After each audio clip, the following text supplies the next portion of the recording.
में सबसे कठिन परीक्षाओं की जब बात होती है तो उसमें यूपीएससी सबसे ऊपर आता है।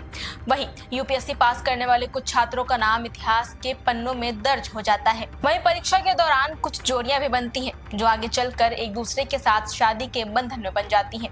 ऐसे ही आज हम एक कहानी को आपको बताने जा रहे हैं जिसमें एक व्यक्ति आईपीएस बन जाता है और एक दूसरा आईएएस। आज हम आपको बताएंगे उन दोनों आईएएस और आईपीएस की लव स्टोरी जिन्होंने अपनी शादी के बाद एक मिसाल कायम कर दी।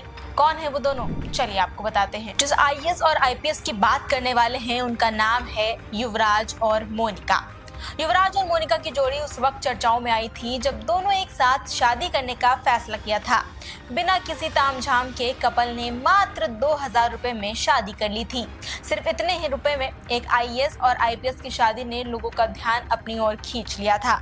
इनका सादा अंदाज सिर्फ तारीफें ही बटोर रहा था। साल 2023 में युवराज और मोनिका ने शादी की थी। इससे पहले दोनों की लाइफ चुनौतियों से भरी हुई थी। यूपीएससी परीक्षा को क्लियर करने से पहले पति युवराज के पास सिविल इंजीनियरिंग की डिग्री रही थी, जबकि पत्नी भी मेडिकल बैकग्राउंड से रही और उनके पास फार्माकोलॉजी की डिग्री रही।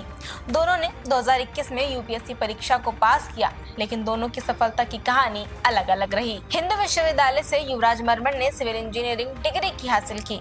इसके बाद उन्होंने इंडियन इंजीनियरिंग सर्विसेज में सफलता हासिल की और इसके बाद इंडियन ऑयल कॉरपोरेशन में नौकरी भी की।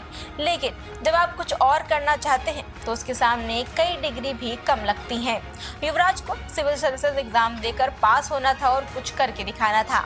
इसीलिए साल 2016 में उन्होंने यूपीएससी की परीक्षा दी, लेकिन असफलता हाथ लगी और फिर उन्होंने कोशिश बरकरार रखी और आखिरकार साल 2021 में उन्होंने 6वें प्रयास में सफलता हासिल ही कर ली। इस दौरान उन्होंने यूपीएससी परीक्षा में पास होकर ऑल इंडिया रैंक 458 हासिल की। आईएएस युवराज की पत्नी आईपीएस मोनिका की कहानी कुछ ऐसी ही है। उन्हें शुरुआत से खेल और संगीत का शौक था। पढ़ाई में उन्होंने फार्माकोलॉजी से ग्रेजुएशन की थी। इसके बाद साल 2021 में मोनिका ने यूपीएससी की परीक्षा दी और वो पास भी हो गई। इस दौरान ऑल इंडिया रैंक 637 हासिल की और इसके बाद उन्होंने यूपीएससी सीएसई मेंस की परीक्षा दी और साथ वो 15वीं रैंक हासिल की। वहीं इंटरव्यू में उन्होंने 179 अंक हासिल किए थे। बात करें अगर युवराज और मोनिका की लव स्टोरी की तो दोनों की मुलाकात मसूरी में स्थित लाल बहादुर शास्त्री राष्ट्रीय प्रशासन अकादमी से हुई थी। यहाँ दोनों एक दूसरे से ट्रेनिंग के समय मिले थे। पहले आपस में दोस्ती हुई, फिर ये रिश्ता प्यार के बंधन में बंध गया। 2023 में दोनों ने शादी कर ली। वहीं तेलंगाना कैडर के अंतर्गत दोनों अब तैनात हैं।